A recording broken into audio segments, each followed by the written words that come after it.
Work hard in silence, let success make the noise. Hello friends, आप सबका जीबीएसएफ पे स्वागत है। तो दोस्तों, आज हम जानेंगे एक ऐसे इंसान के बारे में जिसकी जर्नी एक जूनियर इंजीनियर से 20 बिलियन यूएस डॉलर की कंपनी के चेयरमैन बनने की है।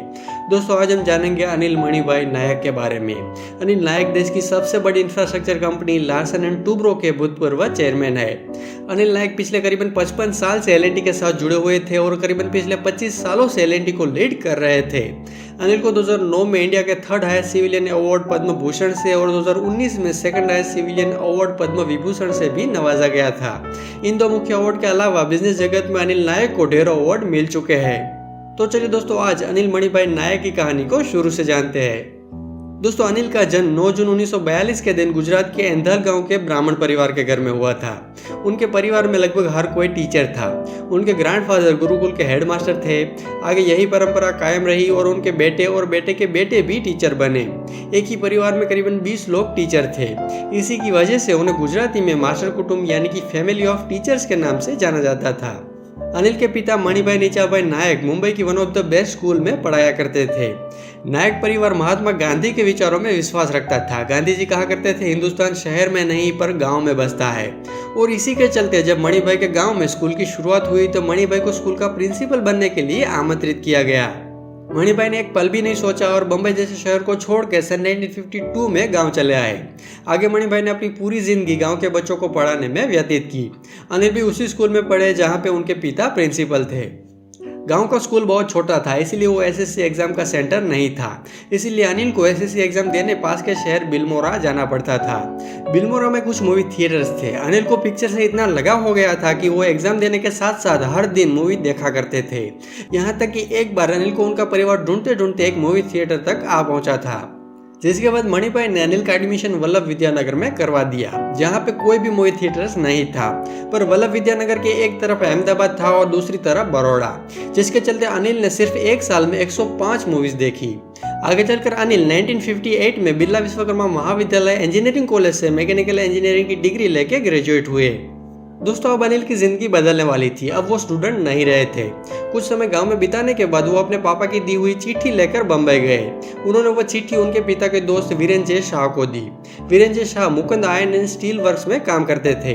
वहां के एक मैनेजर ने उनका इंटरव्यू लिया। मैनेजर ने इंटरव्यू के अंत में उन्हें कहा कि अपनी इंग्लिश को सुधारने में काम करो, जिसके बाद अनिल अपनी इंग्लिश को सुधारने में जुट गए।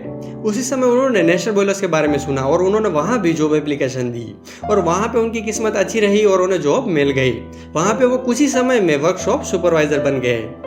नेशनल बॉयलर्स कंपनी पारसी परिवार द्वारा चलाई जाती थी, जिसमें कुछ समय बाद ओनरशिप को लेके बदलाव हुए और कई लोगों के साथ अनिल को भी ये जॉब छोड़नी पड़ी। वो कुछ ही समय में फिर से जॉबलेस हो चुके थे। जॉब की तलाश करते हुए अनिल ने एक दिन लार्सन एंड टूब्रो की जॉब एडवर्टाइजमेंट देखी। जॉब के लिए जो एक्सपीरियंस चाहिए था वो अनिल के पास था, तो उन्होंने इस जॉब के लिए अप्लाई किया। वो एल&टी में इंटरव्यू देने गए। मिस्टर बेकर ने अनिल का इंटरव्यू लिया। लगभग आधे घंटे चले इंटरव्यू के बाद उन्होंने अनिल को 760 रुपये महीना सैलरी और असिस्टेंट इंजीनियर की पोस्ट के साथ जॉब ऑफर की। ये ऑफर अनिल ने मान ली, पर मिस्टर बेकर ने कहा कि तुम्हें जॉब के लिए एक और सीनियर से मिलना पड़ेगा और वो उन्हें मिस्टर हैंसमैन के पास लेकर गए। मिस्टर हैंसमैन ने उन्हें कई सारे सवाल पूछे और साथ में पूछा कि तुम्हें पुरानी कंपनी में कितने लोग रिपोर्ट करते थे। तब अनिल ने कहा कि उन्हें करीबन 350 लोग रिपोर्ट करते थे। मिस्टर हैंसमैन ने कहा कि यह तो बहुत अच्छी बात है कि तुम 350 वर्कर्स को हैंडल करते थे, पर लार्सन एंड टूब्रो में शायद ऐसी रिस्पॉन्सिबिलिटी और पोस्ट सालों तक ना मिले। गुजराती में सोच रहे अनिल ने इंग्लिश में कह दिया कि वो तो समय बताएगा कि उनको कितने लोग रिपोर्ट करेंगे और कैसी पोस्ट मिलेगी। मिस्टर हैंसमैन को यह बात बुरी लगी। उन्होंने अनिल को बाहर जाने के लिए कहा। अंदर मिस्टर बेकर और मिस्टर हैंसमैन की बात हुई और थोड़ी देर बाद उन्होंने अनिल को अंदर बुलाया।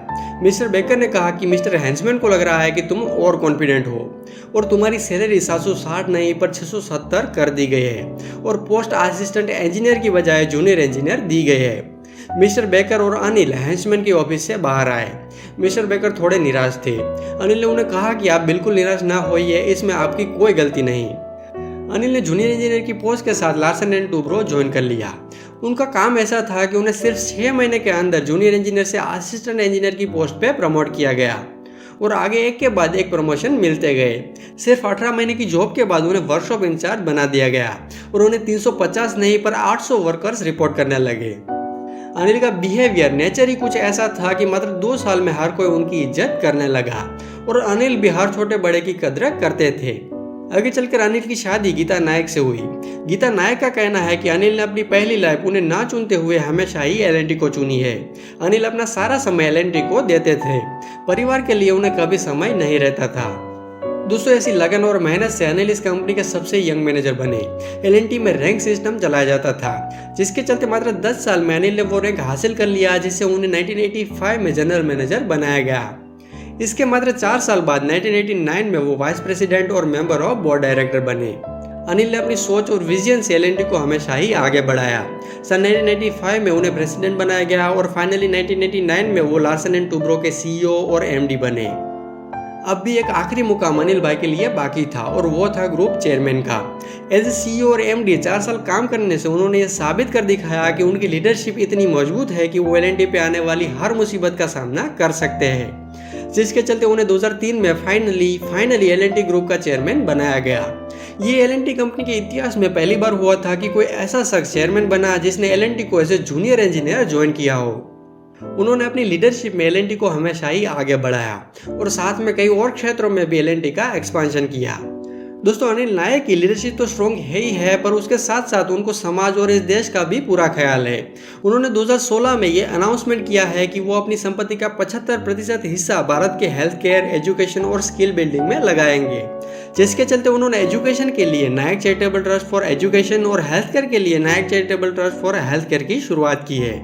आज वो एल&टी की जिम्मेदारियों से रिटायर हो चुके हैं और अपनी पत्नी गीता नायक और अपने 2 बच्चों के साथ जीवन बिता रहे हैं। तो दोस्तों, ये थी अनिल मणिभाई नायक की अमेजिंग स्टोरी। उम्मीद है कि आपको पसंद आई होगी। ऐसी नई वीडियोस के लिए GBSF को सब्सक्राइब कीजिए। धन्यवाद।